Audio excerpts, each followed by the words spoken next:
Hi guys! So, bago ang lahat, gusto ko mag-thank you dun sa mga nag-comment dun sa post ko kahapon. Yung sobrang lakas ng ulan habang nanonood ako ng Korean drama. O, di ba? Ngayon, umulan siya pero hindi na siya ganun kalakas.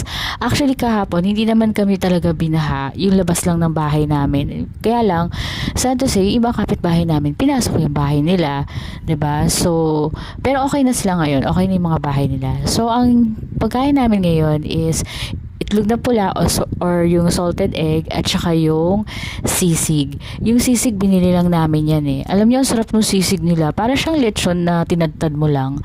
Yun. And then mas masarap siya kung may partner siyang itlog na pula at kamatis. So, sayang nga lang hindi fried rice yung kanin namin eh. Ordinary rice lang. Pero masarap na rin ha. Okay na rin yan. So, yun guys. Maraming salamat doon sa nag-comment. Kung meron kayong suggestion, comment nyo lang below. Follow me and share my video. And guys, pwede ako makatanggap